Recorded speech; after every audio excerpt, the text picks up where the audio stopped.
Flip a cord for that going on. Don't touch this. Hello,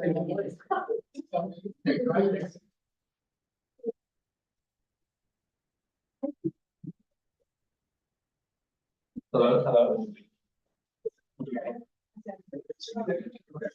Don't touch this.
Just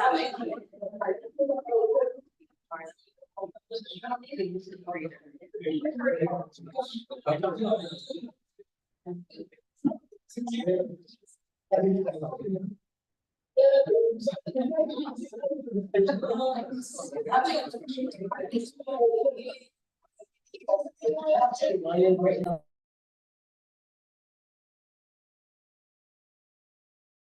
I'm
not sure. What if you want? I don't know. You're fine. See, you know. I would probably offer the other options. Yeah. I mean, you could. My last official name. We'll see what I can do. But there's a lot to get through. I don't think so. And I have like. Like just. That's nice.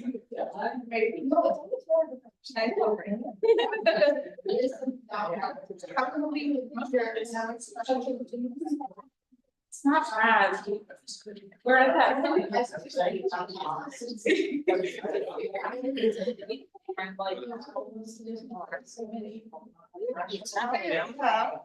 Do we? No, I said, public safety. Yeah.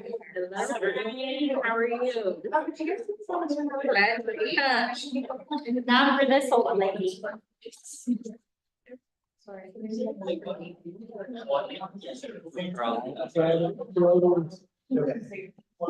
It's louder. It's louder. Yeah. I can see the folks. Hello, everyone. We're gonna get started. When people join on Zoom, you can tell your friends if they're not able to make it here, that they can join throughout. And then if people wander in throughout the event, that's also fine. Okay, so welcome to our 2024 Student Government Association Elections Debate for the Executive Ticket. My name is Robert Rivera, and I'm one of the election commissioners for this election cycle, and I'm really excited to be this year's moderator. If you look around the room, you'll see Gavin and Tu. Gavin's keeping time and Tu's checking the Zoom. You'll also see Leslie and Sierra in the back. They're our amazing advising team. So tonight we'll go like this. We're going to begin with each executive ticket. They'll have 3 minutes for an opening statement. Then we'll move into the pre-prepared general questions, followed by campaign-specific questions written by the Election Commission. Then we'll dive into the questions submitted by the students in the audience. And then we'll end with each executive ticket having 3 minutes of a closing statement. An expectation for tonight is before we move into the debate, everyone needs to be respectful, period. Like, we're not going to tolerate any disrespect, any rambunctious noises, or anything crazy. Just, this is a professional, lively, and fun debate. You're not going to go crazy. And if you go crazy, we'll ask you to be removed. Candidates will have 2 minutes to respond to each question. A 1 minute warning will be given, and then time will be called. If the candidates continue to speak after time is up, a warning will be given, but future offenses, their microphone will be cut off. We have a lot of questions that we want to get through, so especially the student submitted questions, so we want to be mindful of our time. Each of the executive tickets have 3 emergency rebuttals. It is to be used at their discretion. These can be used at any time once the first question is asked, all the way up to the beginning of the closing statement. If an emergency rebuttal is used, you only have 1 minute. Based on a random draw, Empower UNO will begin with their opening statement, followed by Illuminate UNO.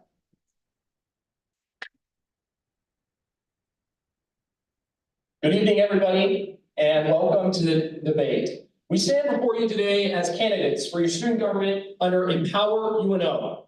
Our university experience is not solely about attending classes and earning degrees. It's about fostering an environment where every student can thrive academically, socially, and emotionally. As SGA candidates, we are committed to empowering each and every student to reach their full potential here at UNO. First and foremost, we believe in the power of student organizations to enrich our academic and career journeys. These groups are the backbone of our campus community, providing opportunities for growth, networking, and skill development. If we're elected, we will tirelessly advocate for these organizations and make sure that they have the resources that they need, that students can feel career developed when they leave UNO, and they can ensure that they feel ready. Access to affordable academic resources is essential for every student's success. No student should be hindered in their pursuit of knowledge due to financial constraints. That's why we will push for incentives like free printing services, making essential academic materials more accessible to all students. By removing financial barriers, we can level the playing field and create a more equitable learning community for everyone. Secondly, commuting students often face challenges in feeling connected with campus life. That's why we are passionate about creating the home away from home atmosphere for our commuters through the establishment of commuter labs. These spaces will serve as hubs for community building, relaxation, and support, ensuring that no student feels isolated or disconnected from the university experience. Next, mental health is a crucial aspect of student well-being, and it's time we prioritize it accordingly. We are committed to promoting and expanding mental health resources on campus, including counseling services, support groups, and awareness campaigns. By fostering a culture of openness and support, we can break the stigma surrounding mental health and provide vital assistance to those that are in need. And finally, addressing parking issues is a tangible way to improve student life on campus. We will work closely with university administration to develop innovative solutions that alleviate parking congestion and improve accessibility for all students, faculty, and staff. Our vision for Empower UNO is one of inclusivity, support, and progress. Together, we can build a stronger, more vibrant university community that empowers each and every student to thrive. Together, let's empower UNO to reach new heights.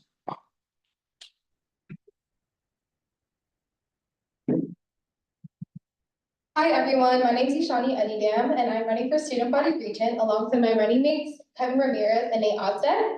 I'm a business administration major with concentration in HR management and business analytics, and I currently serve as Student Government's Director of Leadership Development.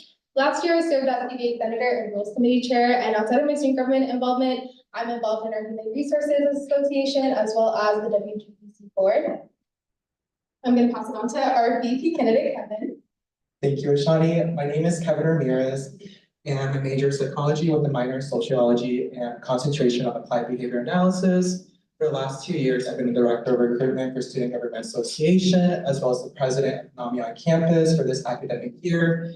And then last year, I've been the student walk coordinator, and I have been given the opportunity to lead the UNO Our Darkness campus walk for this April. I'd like to pass it on to Nate.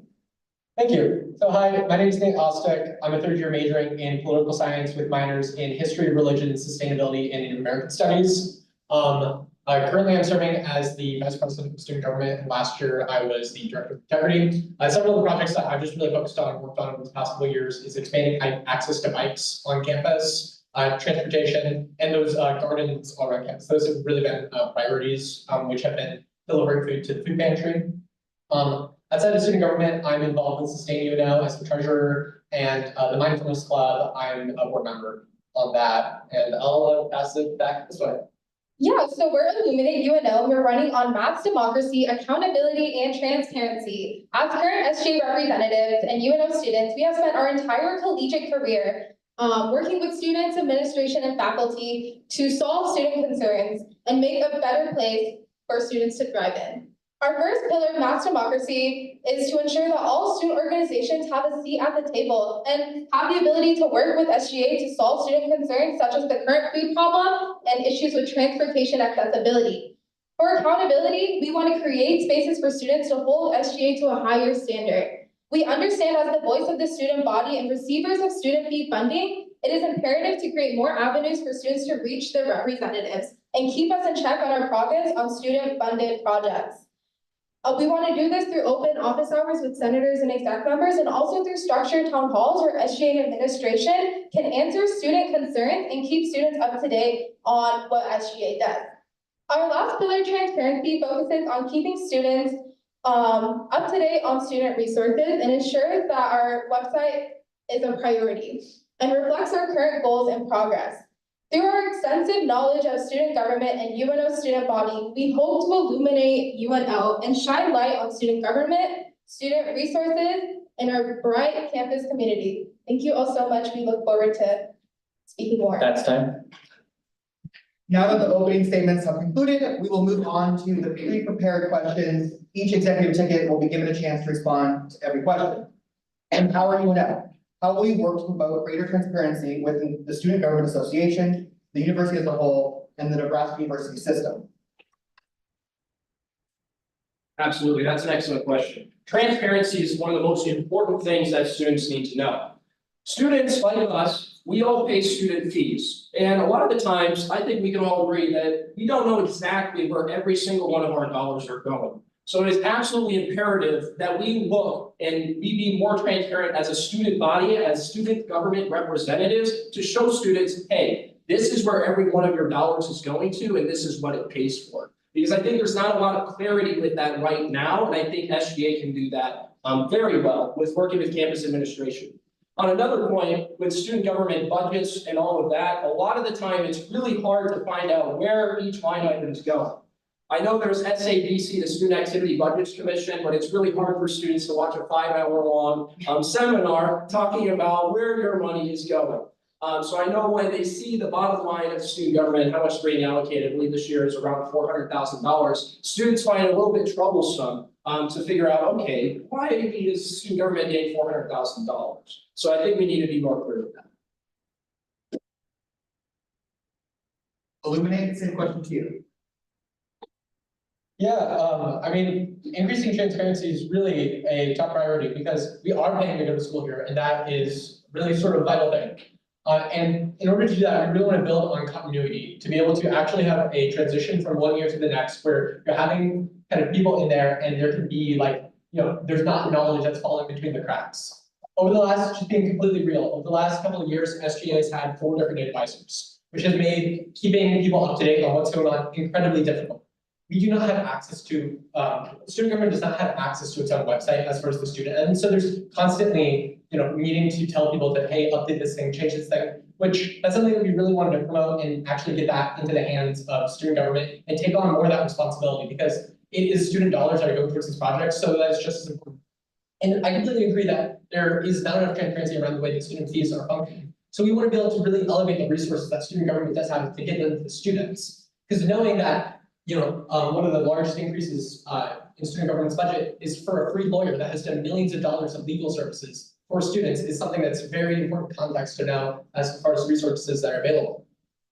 Something that also I think is important when it comes to transparency is knowing your constituent or knowing your representative when it comes to student government. When I was a senator, I found it really difficult to connect with my constituents because people really didn't care about student government or didn't want to know about student government. One thing that we really want to do is make student government more approachable, which will in turn increase transparency. So having town halls where not only can you get to know your senator, but actively learn about SGA issues and SGA projects and know where that money is going to work is going to be something that we really want to prioritize. Nate mentioned the website, but it's a lot more than the website. We want to improve our social media presence, get on different platforms. Like TikTok is really popular. How can we leverage that to ensure that students know more about us?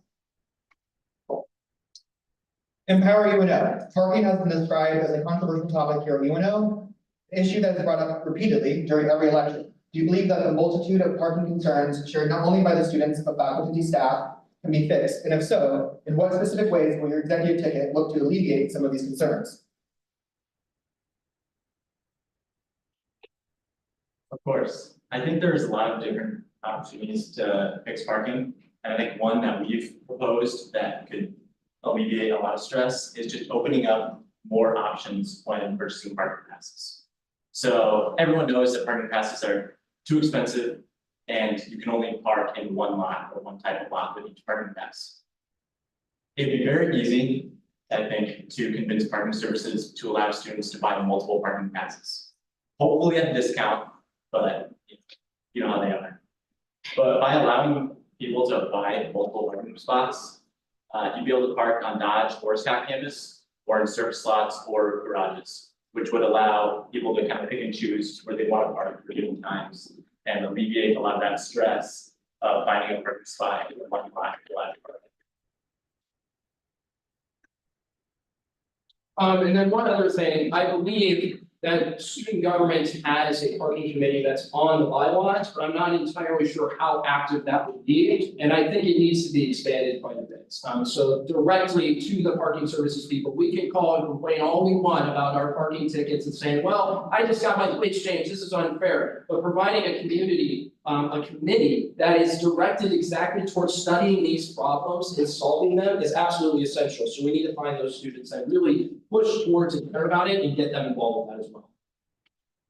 Illuminate, same question to you. Yeah, I agree with Stephen. We do have a traffic appeals commission in student government that focuses on student parking appeals. And Kevin has done an amazing job in like getting students to be on that committee, but it does need to be expanded and we need to get those seats filled. Right now, our situation lies and we want to fill in those exec and senator positions, but paying more attention to those commission positions is something that we can do to alleviate parking problems at UNO. Also, Nate has done a great job in increasing sustainable transportation. I think you should really talk about that. Yeah, so one of the priorities that we have is actually a marketing strategy to basically expand the number of options that students have and let them know that you have bus services available to you for free funded through student government. Starting next year, there will be $5 bike share passes available for you for free, so you can check out e-bikes. So letting students know, perhaps in the portal when you're buying your parking pass, that these are resources available to you. As a personal example, I do not buy a parking pass. I do not park on campus. I park either 72nd Street or 90th Street, and I take the Orbit here. It's really a great means of transportation because It adds a couple of minutes to my commute admittedly, but it saves me hundreds of dollars every year. So we're tackling both problems of financial security and transportation. Just on that, usually takes a couple minutes longer, but one of the cool things about the orbit line is that it actually is synced up with traffic lights. So as it's going down Dodge Street, it signals to the traffic lights saying, hey, I'm coming, please change the green priority or hold on green a little bit.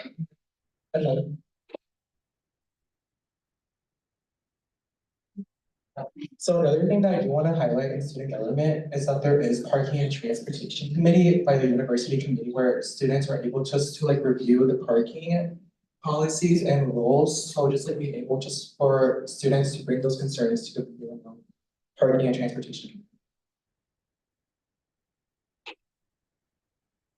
Okay, the power used their first emergency rebuttal. They have 1 minute to respond. Okay, I think there were some really good points there, especially with the map riding system leaving buses. But my concern is that just saying that we have that is not actually helping students park on campus or get to campus. A lot of students don't know about map ride, and it's an extremely, extremely expensive way to help transport some students to campus. I think it'd be a lot easier to tackle the issues on campus and it'd be more affordable, and it would make students feel a little more accepted and like it was easier to sustain things on campus itself.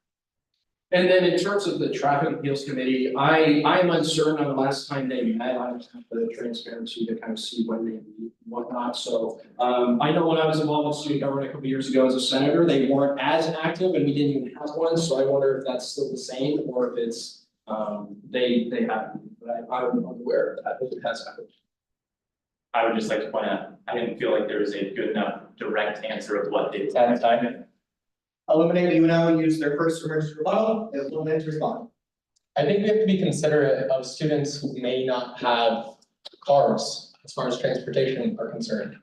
As somebody who takes the bus every day, I see so many UNO students on there. Many of them don't have access. We have international students that we are servicing. By giving them access to our city, we're increasing the profile of Omaha and UNO on a global stage. They're going back to other places and ultimately recruiting and bringing in prestige to the city of Omaha and to the university.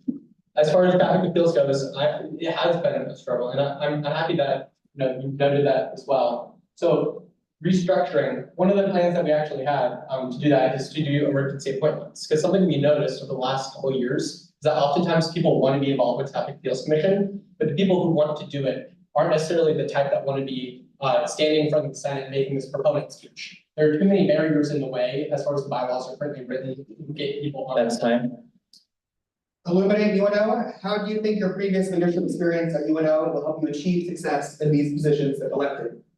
Yeah, so I can start off. I've been in student government my entire collegiate career. Started off in FYLC, became the freshman ambassador, served as College of Business senator, FABC commissioner, rules chair. The list goes on. I currently serve as leadership development director. So when it comes to SGA knowledge, I feel like I'm pretty knowledgeable. Outside of that, I'm involved in the business school quite heavily. I served on the Dean Student Advisory Council for a year where I advised the deans on student issues that CBA students are currently facing. I'm involved in CBA Scholars Academy, which is an honors program in CBA. I've served in internships relating to training and diversity inclusion. So I'm very well connected with career preparedness and how to elevate myself and how UNO gives me the resources to elevate myself academically, which can really help me a lot in this role. Yeah, so for me, I've been the director of recruitment for 2 years, and this position just allows me to speak with other students about their students' interests, needs, and goals. Providing the opportunities that student government has just to for the students just to meet these interests. Yeah, last year I served as the director of integrity, where I was kind of on the exec board, head of looking over the rules and just making sure that we are up to date on policy index and just being aware of the ins and outs of that, which has really provided me quite a bit of insight. And serving as VP this year, I would chair the Senate, and I think that that's really given me a great knowledge base to be able to understand where students' priorities, having a bit of a public thing, people will come and talk to me about issues. And so I think having a real strength is having continuity, where it's knowing that here are these ongoing projects that we've had for the last couple of years. Here's the relationships that need to be maintained. And here's our budget as well. For the SABC presentation, deliberations, I presented that budget, the second half of it, because there's a board of regents meeting that night. That's time. Empower, same question for you. Yeah, how do you think your previous leadership experience at UNO will help you achieve success in these positions if elected?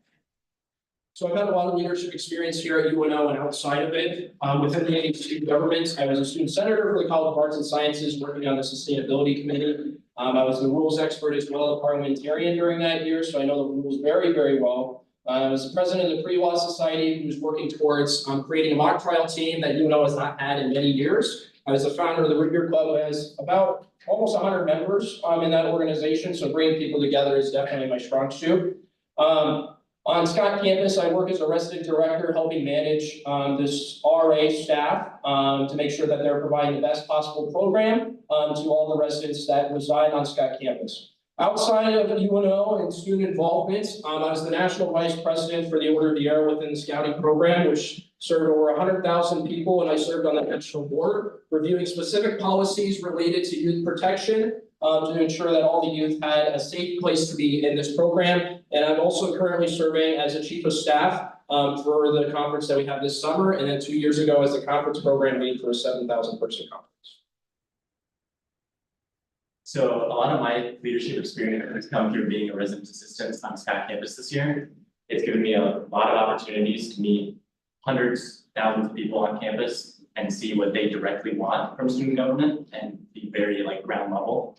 And I think that'll be a very good asset for working with people in student government.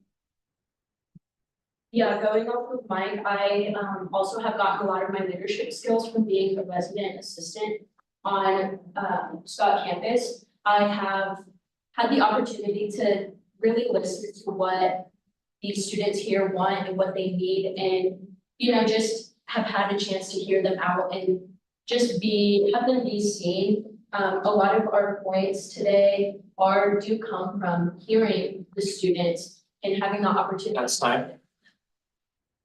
Empower, how would you inform and actively engage the student body with SGA projects, programs, and initiatives? It all starts with student organizations.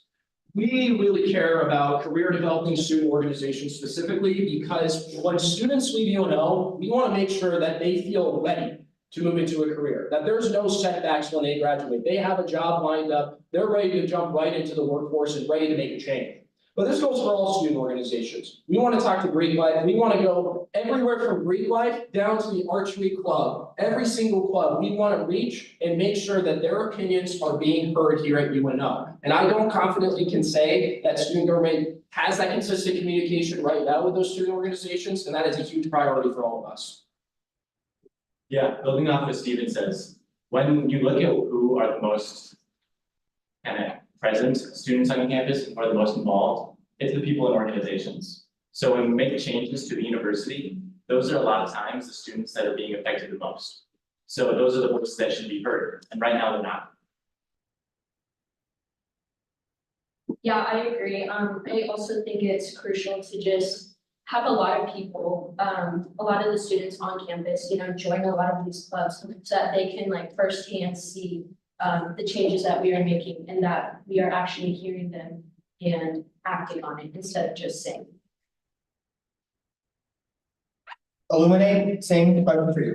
Can you repeat the question also? Yes. How would you inform and actively engage the student body with SGA projects, programs, and initiatives?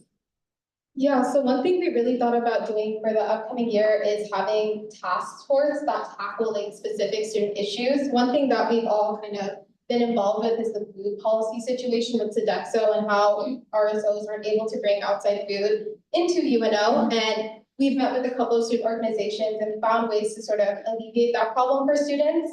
One thing we really want to do is get groups of student organizations together to come up with innovative solutions to mitigate those problems in the future. Food policy is one example, but another one could be parking. We can talk about career preparedness, academic excellence, just groups of students who want to engage in problem solving. Another thing that we do want to mention is what are some resources that student government and UNO already have. We already have the gateway, speaking with the gateway, having someone from the SGA representatives speak with the gateway, just to like publish some articles. As well as like, what are some current students, what are some students that are using right now? We have social media, finding someone to like actively use social media just to publicize students' SGA projects. And as an example, the way that we've used this sort of network with student organizations in the past, was last year, there was a bike share pilot program where we had 200 free passes which were distributed. We utilized a network of student organizations to spread the word on social media. First targeting students who might not have cars, like international students, make sure that they had access to the passes, but also getting it around. So utilizing this network that's there, that's a model that's out there that we can continue to employ to highlight resources and really increase connectivity, because we really do just all have each other. And then something else that I really want to touch on super quick is at the beginning of last year's term, we got together a bunch of RSOs, agencies, as well as Greek Life together in one room to discuss social media use when it comes to how student organizations utilize social media and leverage their projects and promote themselves. And I think that's something we really want to continue into the next year. Illuminate, why is the chief of staff such an essential position? And could you describe how you see yourself utilizing this role to better serve the student body? Yeah, so I think the chief of staff is real role is to ensure the smooth functioning and internal functioning of the executive team and student government. To be attending meetings, on the back end, to be coordinating with other directors, making sure people's schedules line, making sure that we're able to get somebody to that one meeting, that we have that relationship, that we're able to respond to that meeting, and really kind of ensuring that there's smooth function. Because if those basics aren't necessarily being taken care of, then student government's not going to be able to function in sort of a coordinated way.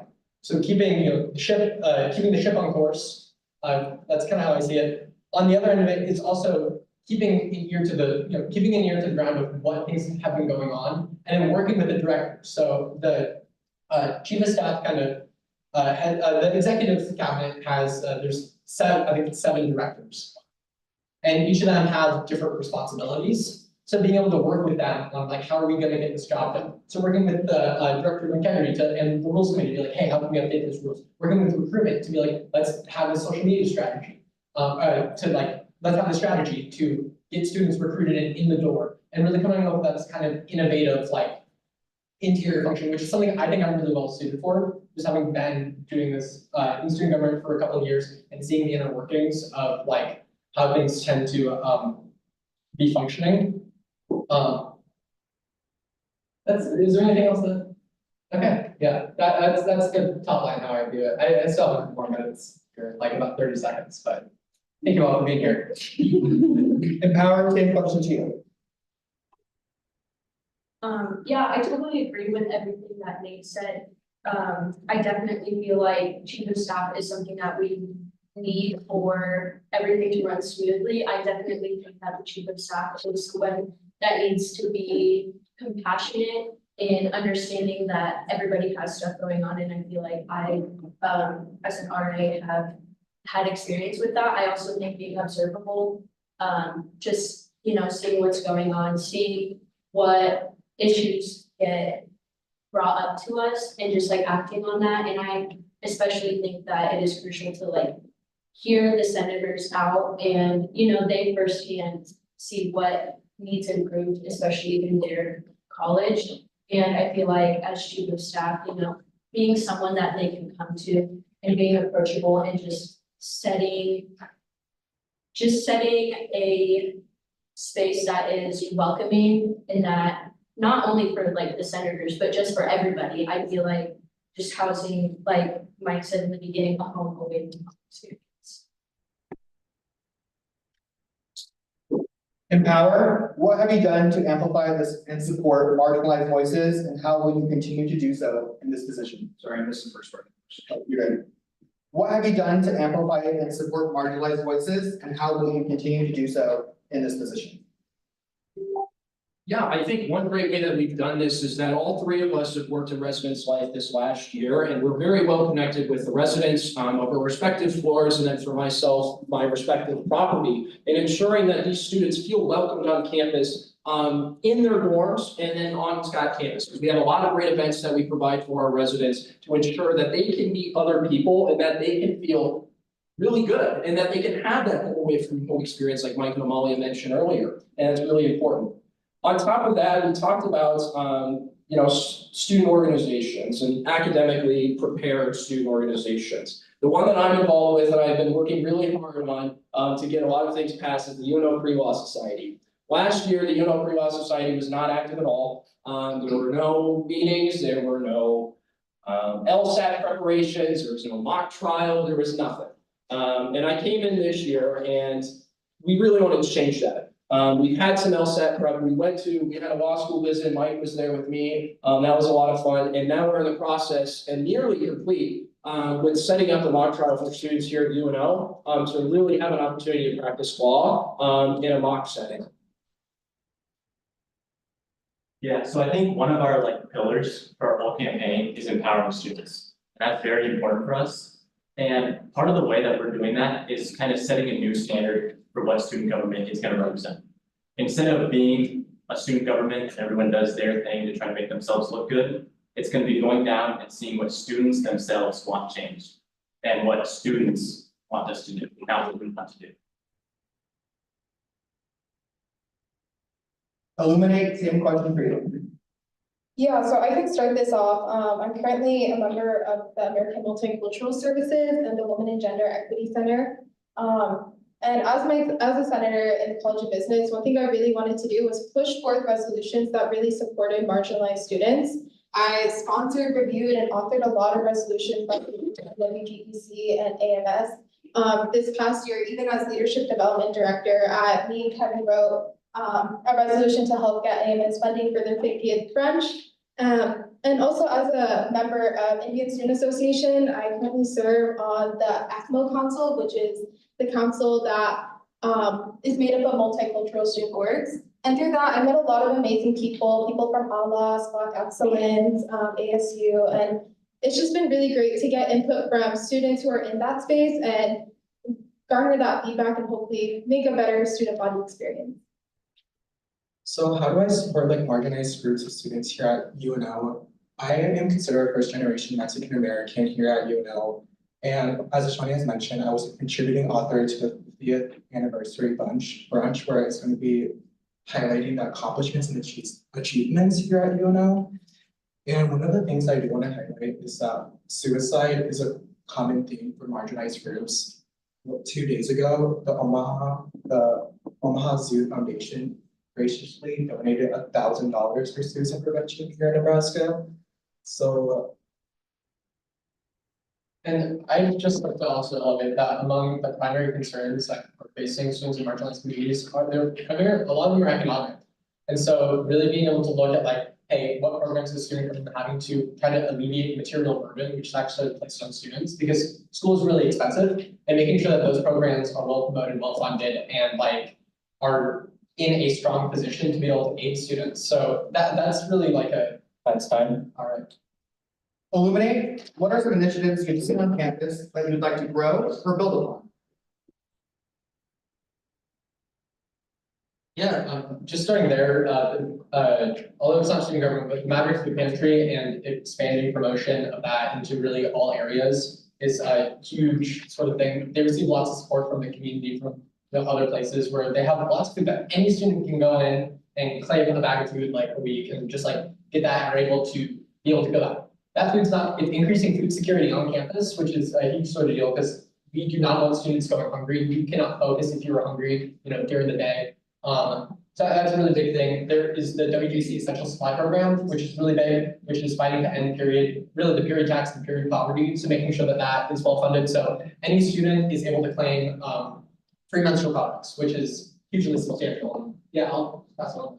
Yeah, just supporting our agencies as a whole. I mean, AMS has a multicultural library where any students are able to check out books from multicultural authors. First Generation Student Associate or agency gives out free school supplies to students. There's so many things that our agencies do, and just highlighting them and promoting them is something we really want to take into account for the next year. This year, it's been a challenge getting in touch with our agency directors. We really want to make that a priority and ensure that SGA isn't just encompassing of the exec council, court, and senate, it's encompassing our agencies as well as the organizations we all.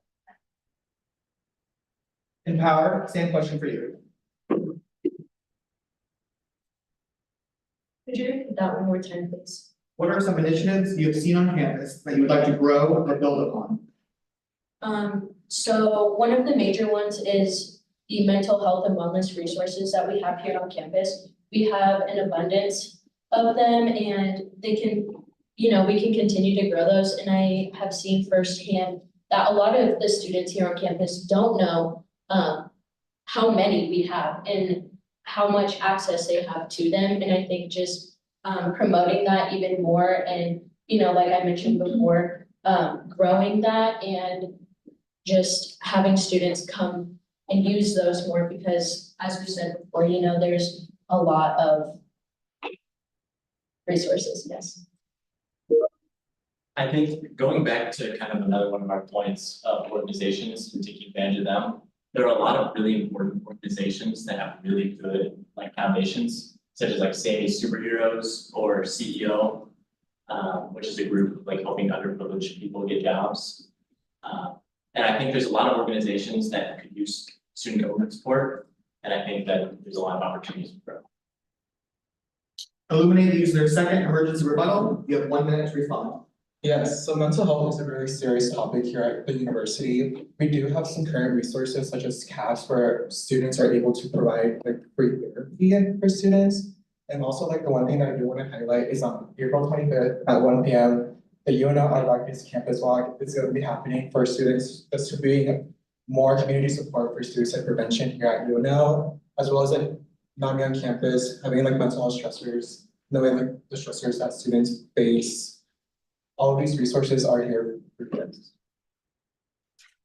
And not to be the villain here, but I would like to highlight that only 2 specific programs were named, and they were both housed in the business school. You represent a diversity of things and have the knowledge of what's going on there, but just saying that there are mental health resources and doing that without expressing familiarity with them calls into question some of like, are you familiar with the resources that are there? Now that we've finished the general question portion, we will move on to the campaign specific questions. The questions that will be asked in this section were created based on the publicly available information provided by each executive ticket, their campaign Instagrams, and their online submissions running for election. Each executive ticket will be asked the same amount of questions during this portion. This is an opportunity for each campaign to share their goals, vision, and explain how they will make the best choice for your vote.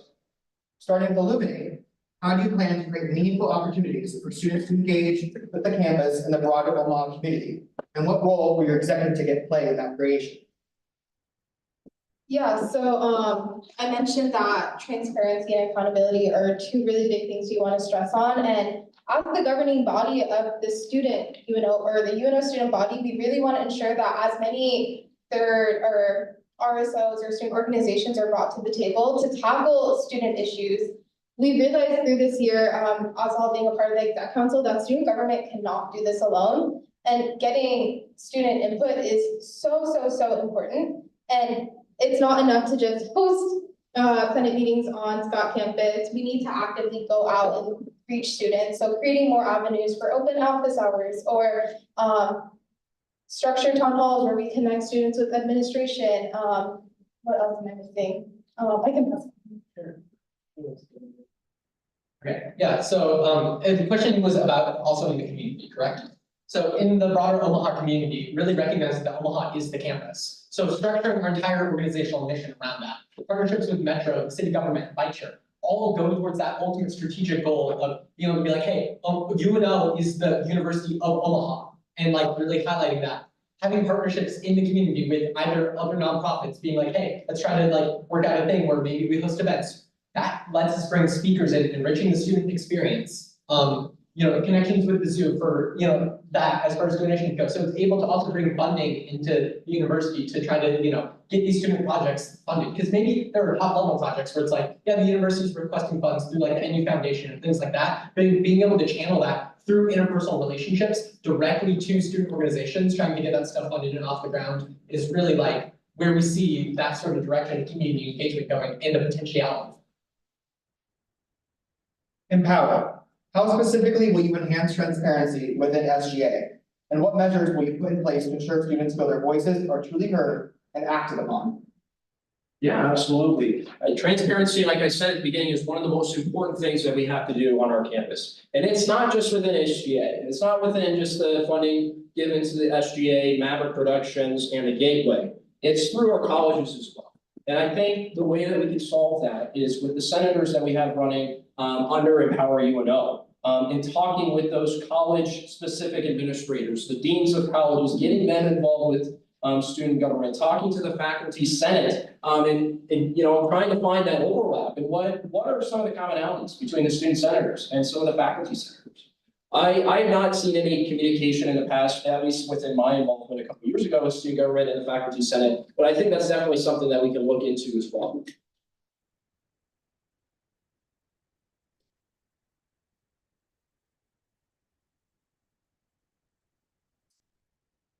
Illuminate. The re-implementation of the SGA newsletter is a significant part of your service. How do you plan to ensure this newsletter effectively communicates SGA's initiative and achievements to the student body? Yeah, so I was actually a student worker for the Center of Entrepreneurship, and one of my main jobs was literally creating a newsletter that went out to community sponsor partners with the Center of Entrepreneurship as well as students. So I have extensive knowledge in writing newsletters and in marketing them to large populations. With that knowledge and also working closely with the upcoming director of marketing, just ensuring that student initiatives are represented and sent out to all UNO students. Something that I really have enjoyed that we've done currently on our social media is every single Senate meeting, we have a quick blurb of what resolutions passed, what was said during open forum, and some current updates. If we can put that in a newsletter format, as well as some speaker highlights from our circuit meetings, committee updates on what our committees are doing, and important Omaha leaders, I think that could really benefit students in getting to know what their campus is, who is on their campus that can help them, and then also some connections into making sure that UNO can help them achieve what they want to achieve. And I just want to talk about partnership within the UNO student organization community. Another way that we can try to really keep people informed is through, yes, our own newsletter and social media, which we've been building up, but also by keeping the gateway in the loop with what's going on in student government. Through that, we're stronger together when we're able to really like share that information and get it out there, because it's basically student government is a government, not a media network. We're not a media channel. So really letting that specialty and creating opportunities for those who want to specialize in information dissemination and communications to excel. That way we're developing the careers of students who are interested in that. We're developing students who are interested in policy and really helping people find their niche and help student organizations do what they specialize in. Empower. What specific strategies will you implement to make the campus more welcoming for commuting students? And how do you plan to gather feedback on these initiatives? Yes, so the main thing that we're gonna be focusing on, making more of a home away from home environment, as we've said, is student lounges. And this is a thing that has been tried and was extremely successful within the ISMT building. It helped students feel more at home. There was a place for them to relax, stay on campus without feeling like exposed or uncomfortable. And it gave them a place to just kind of hang out and be students. Give them a place to study, pretty much anything that you need. And I think that's really important. So I think what we would specifically be doing is working with deans of colleges and kind of expanding the framework that was already set in stone and building upon that to build more of these student lounges and provide more areas for students to feel comfortable and not have to worry about where they're going to hang out. Illuminate. Implementing student-led focus groups is a key component in your campaign. How will these focus groups operate and how will you ensure they're? And I don't think they're done. No, it is. Oh, yeah, cool. Illuminate. Implementing student-led focus groups is a key component in your campaign. How will these focus groups operate and how will you ensure they effectively influence SGA's decisions and priorities? All right, so student groups, we have basically this idea where at the beginning of the year, there'd be a number of policy areas such as food, transportation, parking, cost of attendance, like those sorts of things. These, specific ideas, and that is mapped out over the schedule of the school year. So the way that student government meetings work is, there are weeks that are business meetings, which are all formal voting and all that, and then there are weeks which are like called circuit meetings, where it's like a work meeting, it's more informal. We'll create a schedule for those circuit meetings, those off weeks, to be talking about different policy areas, where then we can invite student groups in, outside of student government that are directly affected by policy areas and they're interested. So we can advertise, hey, if you have thoughts about this. And then we'll use those times to come up with basically policy, like almost white papers on, here are the priorities of what like students want. Those things will then be, there'll be products that we're creating, of what students want, will be able to be transferred from year after year and updated from here on out, where it's like, here's a running document of things that we want. So then if there's cases where there is a high level of turnover, either in student government or not, there will be a resource for administration to then look at and be like, this is what students are actively prioritizing, or at least a group of students who sat down and think about this. And so it's really creating a sense of continuity and like schedule to what we're talking about. And I don't know if I really want to say it. So student-led focus groups are just an opportunity for students just to engage with student government business. One of the things that we do want to focus on is how do we improve circuit meetings, inviting students to come and speak with our senators on creating like impactful projects and creating resolutions that are being able to be discussed during student senate. Something cool that I really wanted to add is, as we were kind of campaigning and meeting with student groups, we were speaking with SciPad, which is a psychology honors group, and we talked about how student government is starting a harm reduction task force. And they were super interested in joining and getting student groups that are, not experts, but very interested in psychology. Empower, advocating for complementary printing resources is a key part of your platform. How do you plan to address the logistical and financial challenges of implementing the service, and how will you measure its success? One of the things that I heard from engineering students, specifically one of my good friends, who's a senior, Luke Hartman, was that printers aren't working in the ICT building. They cost too much. It's really putting a burden on those students who have to consistently print lab reports every single week. And it's been very challenging to do that as the costs add up very well over time. And this is a conversation that I want to loop in our engineering senators into. So shout out Caitlin and Warren for being here today, who are going to kind of help us kind of push that forward and talking with the leadership within the College of Engineering and advocating for these free printing resources to alleviate academic stress from all the engineering and ICT students, and not just those students, every student here on campus. Whether that goes into like a technology fee that we pay at the beginning of the year, that we should not have to pay for printing once we are on campus. And I think that's something that we need to have further conversations with in terms of campus administration and specifically the deans of the College of ICT and the College of Engineering. Illuminate use the third and final emergency rebuttal. You have 1 minute to respond. Yeah, so some, or resource I really want to highlight quickly is DASH, which is Durango's Advancement Support Hub. And it's essentially a group of scholarship academies as well as the Maverick Food Pantry that helps support students and gives them access to free resources. One of those resources being free printing. Every student gets 10 pages to print a day. We actually printed these at DASH before we came here. And so there are opportunities for free printing on campus. Last year I was in Scott Crossing and I was able to print free on Scott Crossing. So I know there are places on campus where people are able to print for free. It's just about knowing those resources. Yeah, if we can get them to students and also acknowledging like PK and engineering students, that is a great point. Maybe looking, it's like, how can we actually get them free printing into the areas where there's not? Figuring out where are the gaps in those resources. And that's really what, when we're talking about empower, that's the great part. Empower use your second emergency rebuttal. You have 1 minute to respond. Yeah, so going off of kind of what Nate said, we need to get that resource Dash to students. A lot of these students don't know about Dash. A lot of these students aren't aware of all of the free resources that they can get. Also, 10 pages of printing. I, as someone who has worked the Scott Crossing desk, I can attest and say that there are a lot of people that print way more than 10 pages. And, having that in the back of your head of, oh my goodness, like I can only print 10 pages, but I need 30. Just even having that burden taken away. Yeah, and I think it's very easy to always fall back on, oh, we do have some resources that some students use, but all students aren't using. And if there are consistently students that are having trouble with printing and don't know what to do, then you can't just fall back on, well, we kind of use this sometimes as a solution for every time. Illuminate, you aim to instill values of empathy, accountability, and commitment within SGA. What specific measures will you take to cultivate these values among SGA members?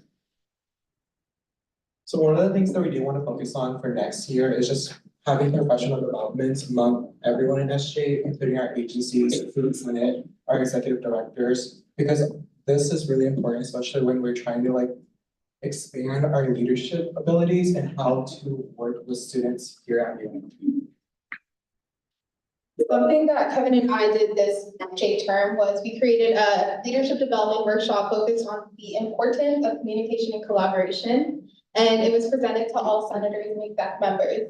And we want to continue these workshops potentially during circuit meetings, but also hosting semesterly retreats to reinforce those values of accountability, empathy, and leadership within our Senate and ensure that senators feel like they can be empowered and take on their roles as they grow in their seats. Empower, you aim to set a new standard of efficiency within SGA. Can you outline specific strategies you will employ to ensure that student concerns are addressed more efficiently? Absolutely, we can. Day one change. Coming right in, having resolutions ready to go, ideas that can go right pen to paper from day one is absolutely essential. There are times that I have been involved with SGA that the first Senate meeting, yeah, everybody gets acquainted with one another and that's excellent and all. But there isn't any change that's done day one. There's no policy that's going through and we have to wait until August, September, even sometimes October until we see the first resolution come across the floor. Setting a new standard for efficiency for student government and really bringing change for all students is our top priority. And we're going to set a new standard if we're elected to this to bringing day one change. The day, if we're elected, if we're sworn in day one, we're going to be active and we're going to be making some changes. We're very, very eager to do that. And we really want to advocate for all the students here. And it starts with setting the standard from day one that we're here to get stuff done. Yeah, and I think additionally, one way that we can kind of get stuff to be more efficient is to put more pressure on student government. Right now, a lot of students just don't care and don't follow up with student government at all. So encouraging them to follow up and know what's going on, puts more pressure on student government to actually do stuff and actually pass things that then can like noticeably impact students' day-to-day lives and that they can see with their own eyes. Now that we have finished the campaign-specific questions, we'll be moving on to the student-submitted audience questions. If you in the audience have a question, please place your note card at the top of your desk and someone will be around to grab those. If you're on Zoom, please send your question into the chat. To both executive tickets, beginning with Illuminate, how do you plan to represent all types of students in your candidacy? One thing that I really love about this ticket is that we all come from diverse backgrounds. We all are part of different organizations. I mean, I'm from Scott campus, I'm a business student, but they're both predominantly on Dodge campus. Nate is very involved in like sustainability, Kevin's involved in mental health, and I'm very involved in the WGEC and multicultural organization. So just bringing this diverse perspective on the student groups we represent, we really want to ensure that the voices that or our background experience through other students that we've interacted with influence our decision. And that also comes in forming an exec cabinet that's very diverse as well and representing students from all different types of groups. And another thing that I do want to highlight is just, I feel like with all three of us, we are like really like sociable individuals. Being able to just like speak to students here when we're just like walking to class, saying like, hey, how are you doing? Have you heard about like this SGA project? Are you willing to come to open forum and speak about it? We just are here just to hear more about students. I try to make a new friend every day. Empower, same question for you. Can you say? How do you plan to represent all types of students in your candidacy? Absolutely. Similar to Illuminate UNO, we are all involved with different organizations as well. We have a very extensive reach on campus in terms of connecting with our residents and trying to get them more involved with student government as well. One great way that I think we can do that is with, being resident assistants on campus and being a part of that residence life team is that we have a pretty good reach on students that are very eager to get started in student government and organizations that are really eager to start bringing change. And it goes back to our point of efficiency of making that day one change. And it starts with, our connections that we have as friends and all of that. Yeah, it almost seems like a cop-out answer because it's so convenient, but being resident assistants, that is literally our job to reach every student. Like, we are paid to do that, and we've spent all year perfecting that. So it is very easy for us to reach students at ground level, and that's not going to change just because of the position. I also want to highlight that, it's not only just a job, it's something that you can't force upon people. You can't force someone to care about other people. You can't force someone to go out of their way for other people. We personally have seen some people that can't care. And so because of that, they fall out of the job. So it is extremely crucial for us to, bring that home away from home environment and just make everybody feel welcome and hear every single student, no matter what background, where they come from, what opinions they have. Every single voice needs to be heard. Empower, what will you do to make campus more accessible for individuals with invisible disabilities?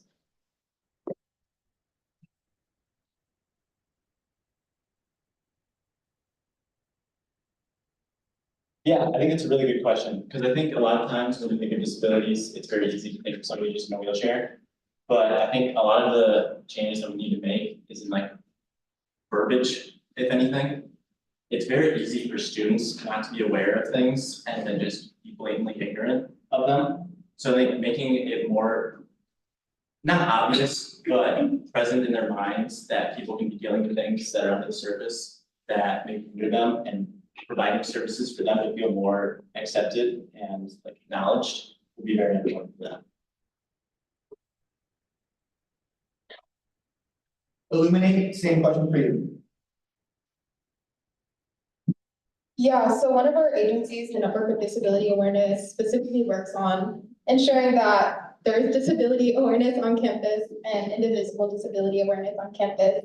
One of our roles on the exec cabinet is the director of DEIA, which specifically works with our agencies and ensures that agencies feel supported in, creating change on campus and focusing in their specific communities. One thing that I think is really cool, or would be really cool, would be to do an accessibility survey that is campus-wide to get a more or better understanding of what disabilities exist on campus so that we can formulate more solutions that cater to the larger UNO population. Okay, perfect. Illuminate, how will you overcome your conflicts of interests as well as your own biases to implement policies that are in the best interest of the student body? Yeah, so I guess I can start off. Conflict of interest is something that we've definitely been talking about a lot this campaign, but also through our entire student government career. And something that I think is really important for me specifically is knowing your unconscious bias and going through that unconscious bias training. When I interned at Union Pacific, one of my main goals was to facilitate unconscious bias training to employees. So I'm very familiar on how that works and what steps I need to take to ensure that my biases don't affect my decision making. Another thing that I think is really important is, once again, just interacting with students from all different backgrounds. I'm so happy we do have people from Scott campus here and Scott RAs, because that's not a group that I personally interact with. But getting student input from not only the groups that we represent, but going out of our way to, make new friends every day from different parts of campus, reaching out, saying, hey, I'm a student government representative. What are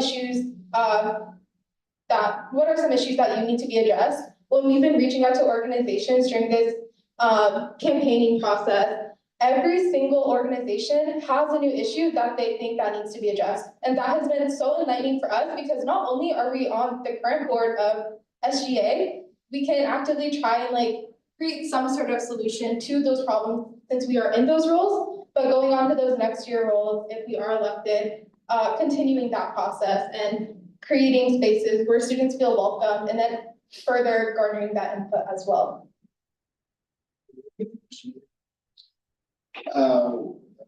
Yes, how will you overcome your conflicts of interest as well as your unbiased needs to implement policies that are in the best interest of the student body? For me, how I can knowledge what my interests is just like journaling, just be able just to write down like all my thoughts, being able just to be like really consciously aware of like what are some conflicts of interest that I'm currently seeing, and just being able just to be open about it too, especially during times of deliberation and initiates. Yeah, I mean, I think That's that, time. all right, For Empower, for those of you who have not held a position in SGA, do you feel this outside perspective as an advantage or a hurdle to overcome? I think it's a very strong advantage because we have Stephen next to us who kind of by all accounts of the word is an expert on like student government deliberation and rules. And I think that we being more ground level is going to be a big impact for him. I think it's really easy for us to connect with students because we're not serving some like higher motive. And it's going to be very essential almost for us to not have student government experience before. Yeah, I totally agree with Mike. It definitely is an advantage. We firsthand, as resident assistants, get to hear these everyday problems that these students have. I also have 2 other jobs off campus, and I get to make connections with some of the students that live on and off campus, and I get to hear both sides of, the living on campus and living off campus, and I get to hear a lot of the same and different issues that they see. And I think just bringing that to the table and, even first having a friendship relationship with them before even coming in really sets the tone for how they can come to me and how they can talk to me and how they can trust me. And they, also see by my work ethic that I'm here to make a difference. I always put my 100% in everything. And that's why this ticket is so great because, we work hard and we are willing to put that work ethic into everything that we do. Yeah, I think additionally, not being involved in student government right now has given us a unique perspective compared to the other ticket of what we see student government doing as just regular students. And it's really kind of pushed us to fight for student government to do more. Because we don't really see a lot and we don't experience a lot of change firsthand and don't feel a lot of student government's actions. So we want to change that. Illuminate, the prospective fee increases this coming year are high. What is your goal regarding reducing student fees to make education more accessible? Yeah, so I would just like to give some context and transparency about fees. So the way fees work at this university is there's what's called the UPFF fee, which funds everything in Milo Bail, auxiliary services, all that. That's approximately $430. Among that, there's a UPFFA fee, which that's about $30. That $30 fee is what funds student government, the Gateway, and Maverick Productions, all those things. This year, we're looking at a $6 increase in that fee, primarily driven by the cost of student legal services, that free lawyer, that office costs about $200,000 per year, finishing the transfer over from being funded by university administration, being funded by student fees. The reason that change happened was because there was a conflict of interest in having state dollars go towards funding a lawyer that might be representing you against the state. Student government deemed it was in the best interest of the student body to continue that office's existence because they had given millions of dollars worth of legal services to students. In the month of February alone, over 100 students were served by this office, as now funded by student government. Beyond that, we took steps to, in addition to expanding our bike share program, we looked at our budget with a scalpel. We were like, where do we need to make cuts here? And we cut down other parts of it to it is lean as far as that goes. So we both expanded, if we discount this, the lawyer increase, because that was an inevitable, just very large increase that was going to happen. It was about a net even change as far as student government's budget is concerned. So next year, hopefully we will not see any more large scale fee because things are substantially well funded. The other half of the fee increase this year that was looking quite large was Gateway staff. Gateway staff are now they were previously paid. Last year they got that cut, but now they are paid once again, the staff workers, because in order to have strong media, a strong locally focused newspaper, they need to have people who are able to commit to working on it for long. That's time. Empower, same question for you. The prospective fee increase this coming year are high. What is your goal regarding reducing student fees to make education more accessible? I think it goes back to one of our primary points in talking about the free printing resources as well. The money doesn't grow on trees, as we all know. But there are definitely outlets of getting funding that we need for students. And that, again, starts with the senators communicating with their college representatives at the administration level. We need to start having a lot more of those conversations, because right now there are a lot more internal with student government, which is good. We need to be having those conversations, but I believe we need to do a little bit more outreach to the college deans, to the campus administration, talking about, listen, these are the things that students want. The fees are increasing. How can we bring that down? What does student government need to do to ensure that we no longer see, fee increases over the next few years, or keep that fee to a very minimal increase, but ideally decreasing that fee? That is absolutely essential, and it starts with the senators communicating with the college deans and the campus administration.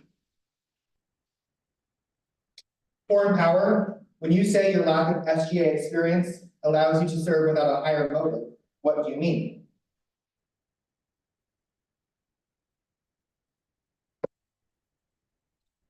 Yeah, I think if we were just sitting here trying to like protect a position, or, we just want to get elected next year and stay in the student government, it'd be very easy for us to kind of do nothing or just slide under the radar. But we don't really have that point of view. We really want to get in and make a change, and if necessary, that's it. We don't really care about the position. We don't care about the resume. That's not what we're in it for. We're in it purely for the students, and I think that's different than other candidates. Illuminate. Should agency directors be paid? Why or why not? And what differs from their work from that of a student senator, a student director, or an executive member? Yeah, I can start off. 100% agency directors should be paid. They literally do so much work. Not only are they representing marginalized groups, they also manage an entire board. Like, I'm on the WGEC board. I think that's like 15 students that they oversee. They do so much. Not only do they reach out to community orgs for funding, they also work with student administration or UNO administration. They work with different student organizations. They plan large events. The WGEC has been planning large-scale events for the past couple of years since I've been on the board, and that cannot be done alone, and that cannot be an unpaid job. Something that's written in the SGA bylaws is that all agency directors have to work for 10 hours a week, and they should be paid for those 10 hours of work. I would really like to talk about the fee side of this. So not just agency directors, this is all student workers getting paid here on this campus. Guess how much of your student fees goes towards. So that's Gateway. This is for the upcoming year. Gateway people, Gateway editors, agency directors. It's about $4 that goes towards these students being able to give $4 of your student fees goes towards a number of these agency directors and writers being able to put a substantial amount of time without having to worry about going to work or doing these other things. Not only that, it is career readiness. You're creating basically jobs for people within the nonprofit sphere where they're able to pick up these skills of what it means to be a community leader and organize in that sort of way, in a way that people coming from marginalized communities oftentimes don't have access to those same degrees of opportunities. So it is absolutely a worthwhile thing to be doing. And to frame the conversation as this is the main driver of student fees is frankly either uninformed or dishonest. It's oftentimes a struggle to get these agency directorship positions filled because often students want to do it, but don't have the time or time to do it because they aren't getting paid for their work. Not only does this give them an opportunity to put this down on their resume as a job.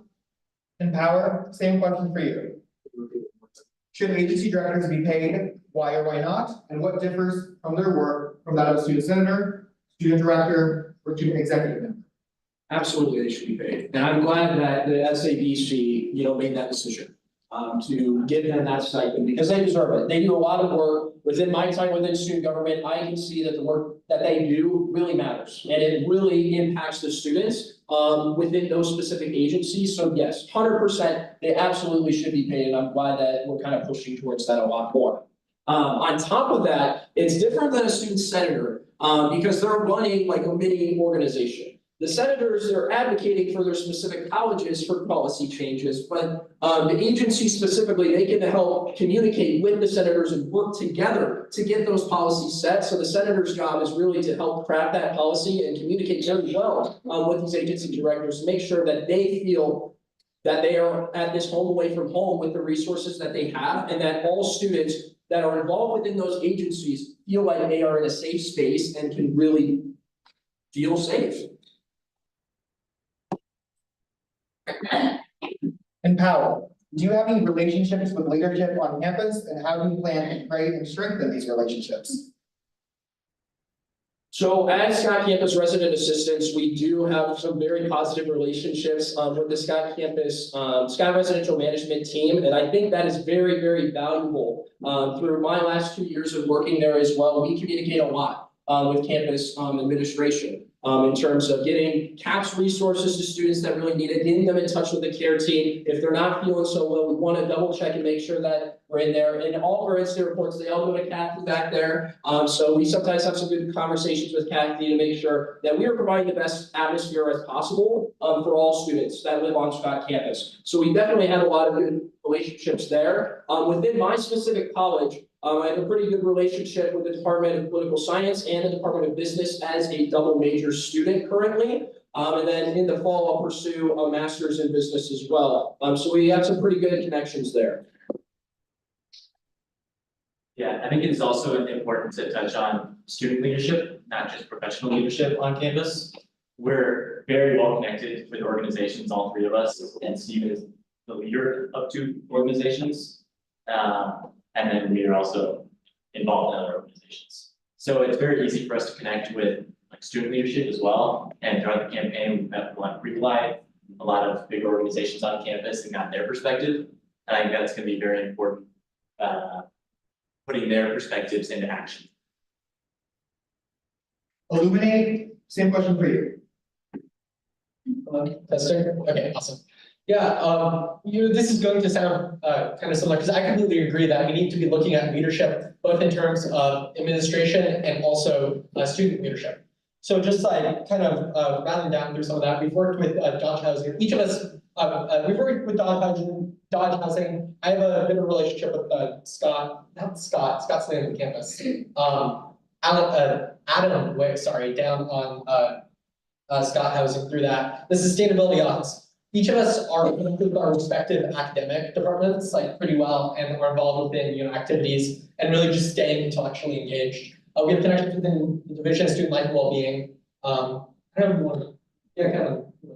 So with this year, I've been nominated to serve on the Students Advisory Council just to speak with Kathy Pettit about the issues that students are currently facing. This meeting happens like every month, and this is just an opportunity just to speak with Kathy and just to see like what are some possible solutions for students' issues. Illuminate. SGA has a lot of vacant positions. How will you work to ensure they are filled and stay filled? So with the student government's positions in SGA, there is a variety of positions in SGA that does with a lot of responsibilities and duties. One of the things that we do want to focus on is how can we increase participation in SGA.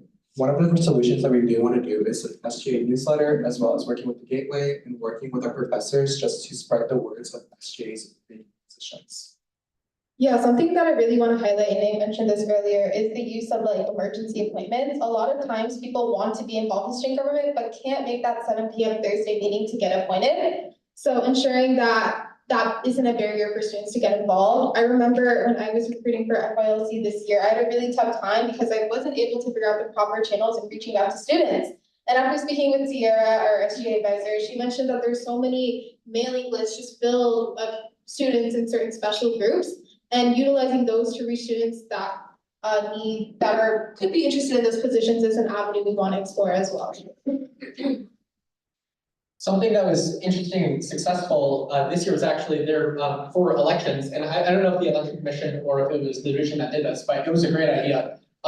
Which was reaching out, I don't know if it was through the deans, but it was telling students, hey, you've been recommended to run for student government by somebody. And so I talked to a lot of people who, like, I didn't know previously, they just told me that they got an email in their inbox saying like, hey, you've been recommended like for student government doing that. So I think looking at those sorts of ways and like just leveraging what networks are already existing and like just trying to plug into those, which having continuity going into that is going to help a lot. We can understand where the trouble spots are and how we can fix them. Empower, same question for you. SGA has a lot of vacant positions. How will you work to ensure they get filled and stay filled? Absolutely. I think a lot of the great things that we have is we have a great team of senators that we're going to be working with that are running together with us. And they all come from different backgrounds and they all come from different organizations that they're involved with on campus. They're all very well connected. Some of them are Scott Campus RAs as well. They're all very well connected within the community and within the community as well. So I think finding, people to fill these positions, I don't think that's going to be a problem. In fact, I think one of the things that I wanted to kind of do, and I think all of us can agree on this, is that in the section of the bylaws, there's a power that the president has to instill coordinator positions. I know a lot of people that are not able to make those 7 o'clock meetings like they said previously, but they want to be involved. They want something to kind of help them get more career ready. And our first point here in our campaign is academic preparedness and preparing them for after college. And student government is a great opportunity to do that. And I think utilizing those coordinator positions through executive memorandum by the president, I think is an excellent way to do that. So it ensures that, we can figure out a plan for how often you're going to be at Senate meetings or how often can you be involved. We can figure out a plan and have a set guideline in place for what they need to be doing and what they want to be doing. Yeah, I think another way that we're gonna try to get more people into student government and more involved is just word of mouth. Because that's gonna be the majority of like the reasons why people go. If you see a post or an email, you're not really gonna actually think about doing student government. If somebody that you trust and care about goes up to you and says, I think you should do student government, that's gonna be a lot more meaningful. So I think we're gonna try to use our connections in organizations in the community to really encourage people that we think would be good at student government to try and come. And that's already been successful. Yeah, going off of what you both said, our senators are. Illuminate. What specifics are you planning to deploy in order to alleviate hostility among agencies? Yeah, so, I mean, there's kind of a lot to start to unpack there. But I think having a facts-based approach in student government and transparency are going to be the 2 biggest things. Almost always, when people are getting frustrated with what's going on, it's because they have incomplete information. It's because there's some information asymmetry, some decision, or some other, thing that has occurred where they're not able to necessarily follow the reasoning and they're not seeing it. When that happens, it feels like you're coming under attack. And it's like, how do we alleviate? How do we really try to alleviate that? And that's the main approach that I see is getting information out there, making sure that reports that are coming in from both the agencies, our senators know what the agencies are doing. The agencies are aware about the fact that they are student government. There's a lot of agency board members who don't even connect it, that they are a part of student government, and really enforcing that and building sort of a larger sort of cohesive network and addressing these splits that are occurring. We've seen it occur and we've, been witness to it. So we have the skills and the experience and the knowledge in order to address those problems and really build a lasting fix. Yeah, something I really want to touch on is one of our main points of transparency is ensuring that all meeting notes from agencies, exec councils, commissioners, senates are all publicly made available to all students through our updated website. That can alleviate a lot of fact mistransformation or misinformation that happens within Senate. And unfortunately, deliberations during Senate should not be the only place where we're discussing agency issues. They need to be happening throughout the entirety of the week, the month leading up to the resolution debate. We need to continue to have these conversations so that when we get to that deliberation, senators are they feel confident that they have enough information to make the right vote and can voice their concerns as well. Empower. What specifics are you planning to employ in order to alleviate hostility among agencies? I think we really believe in strong communication from day one. When we say that we want to implement day one change, that's one of the things. Open door policy for all the agencies. They can come in and talk to us whenever they want. text us, call, whenever, any hour of the night, if they need something, we'll be there to help support them. That is really the key. Having those conversations, whether it's an easier conversation or if it's a tough conversation, all of those conversations need to be had. And we are very prepared to have those conversations with everybody on the agency boards, everybody that's involved with the agencies. We are all very prepared to do that. A very important thing that we're gonna try to tackle is there's a lot of division in student government sometimes, especially between people that run against each other. And that's a little unreasonable, because these aren't actual politics. There isn't a reason that we should be working against each other. It should all be for one kind of higher motive of helping UNL get better. And there shouldn't be a reason that just because you ran with somebody, that's an issue. So we're gonna be trying to work with everybody and create a community if we get elected, and it'll all be together, not individuals. For Illuminate, you are all current members of SGA. Why do you want us to vote for you again if we, the students, have seen no change? We hear the same thing over and over again about transparency and better representation, but continue to see no results. As members of SGA, you contribute to this. Why should we vote for you now? Yeah, so we're asking for your votes. Because almost every year, there's a complete turnover of everybody in student government. 1 year is not as long as one might think. It goes by in a blink, especially in the state we are, young people getting old. I remember I used to be a kid, a year felt like the longest time in the world. Now it's like doing this, it just goes like that. So we want to be able to actually get, lasting change and build an institution that's able to have momentum to really push it forward into the next year. As far as saying nothing's changed, I don't think that that's true. We've seen so many more students being served through programs like the WGC's Essential Supply Program. We've seen bikes getting, out to students. It's small change where it's like little things, expanding the access. But every year it's working towards getting a bigger and bigger footprint on campus. And then looking at and assessing, it's like, this is where the change is happening. I'm losing myself, I can pass it over here. But you get the gist. You were all current members of SGA. Why do you want us to vote for you again if we've seen no change? So with all of this, I feel like we all would contribute a lot to like UNL just being able just to have like some events, have some projects in SGA. And one of the things that we all like are able to consider is that we are noticing we want to like improve SGA next year and how to like develop and how to grow as professionals.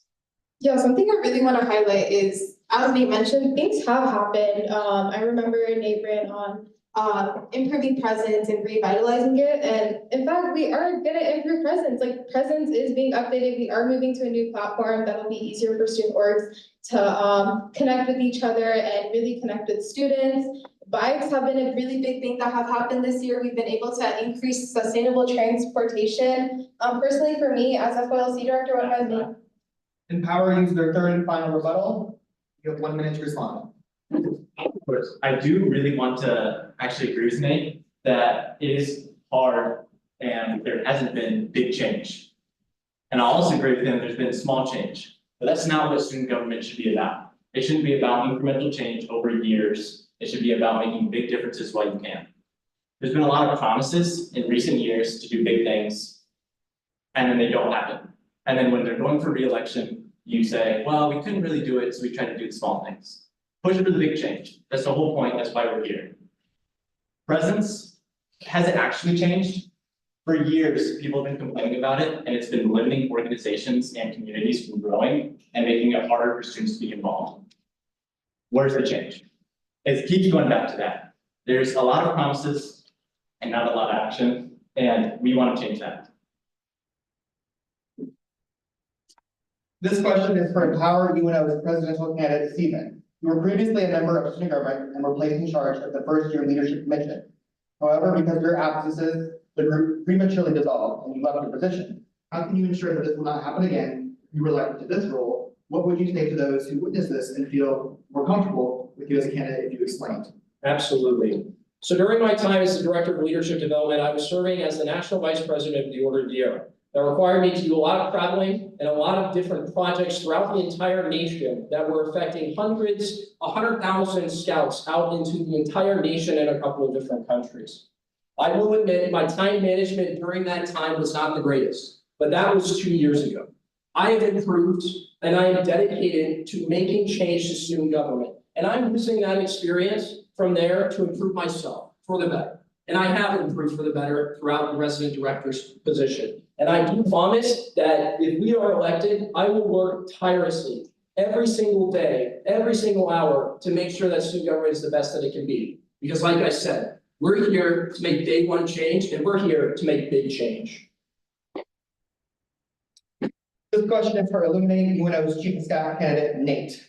What would you say to the students who voted for you for the idea of a labyrinth on your previous campaign? Why should we vote for you again if there were no results? Is there anything in this campaign that you truly believe will not get accomplished?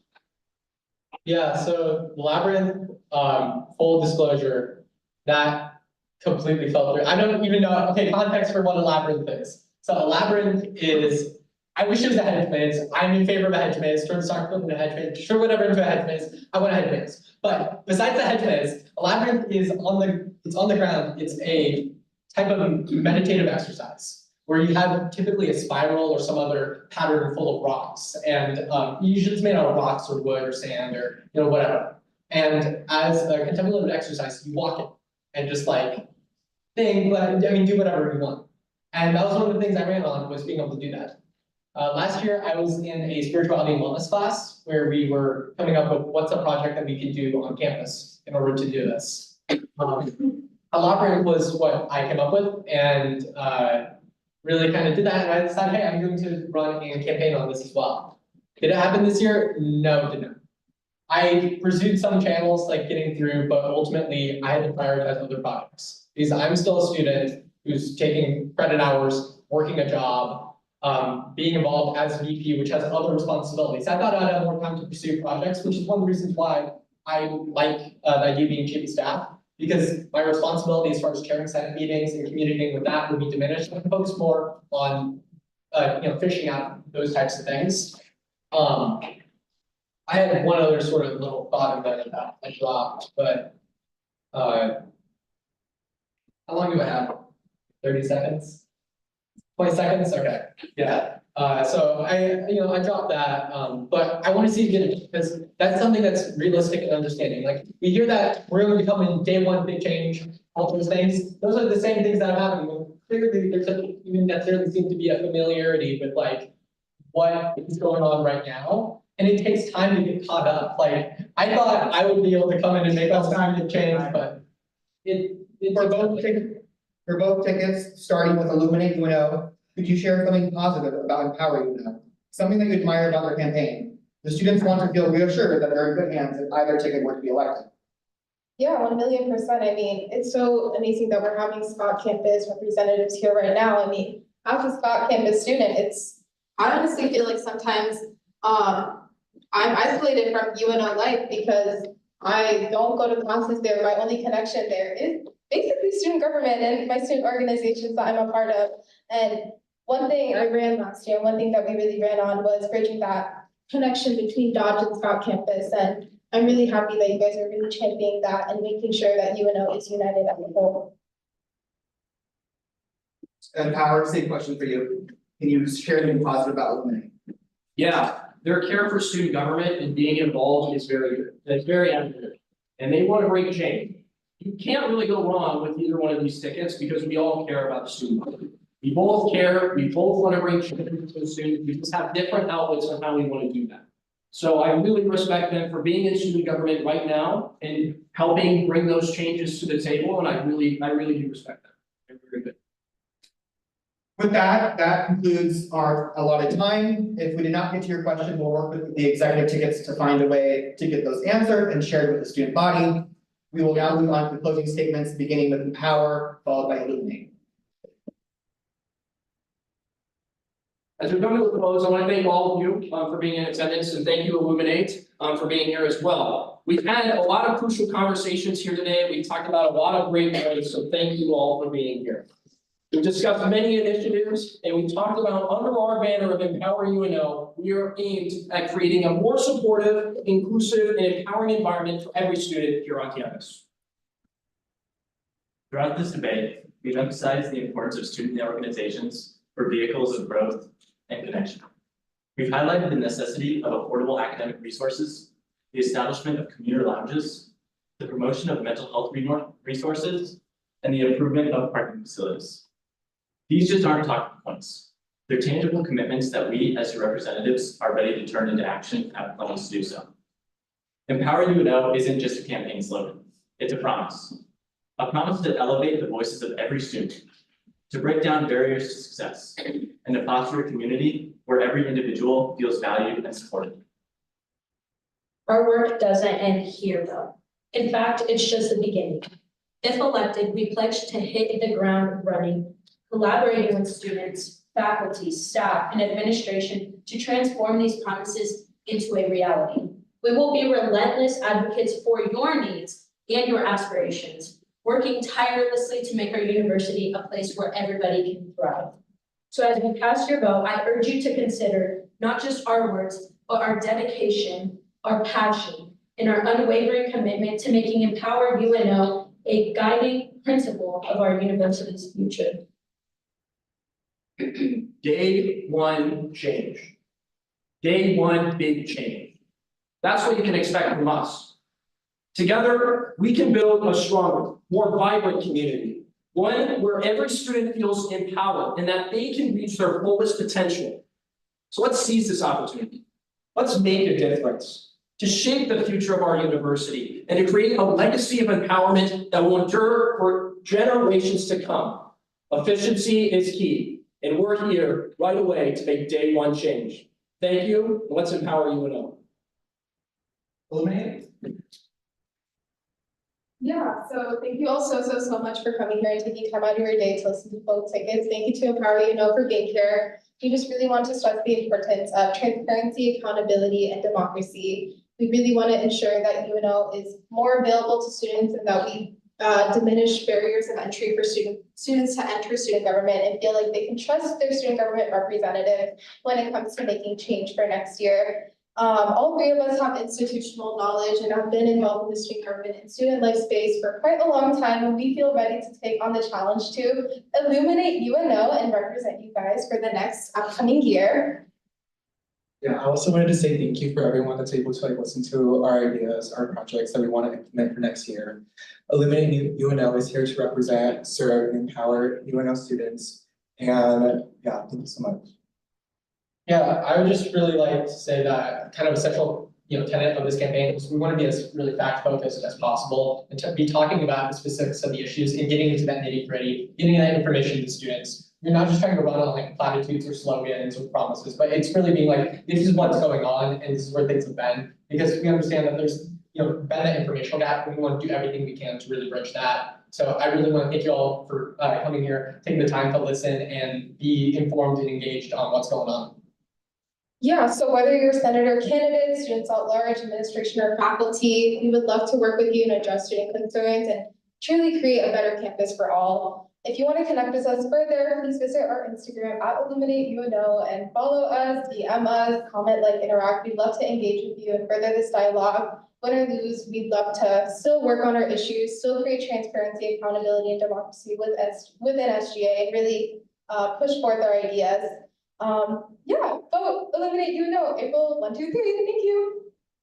And with that, our debate has ended. Thank you, candidates, for participating in such a lively debate.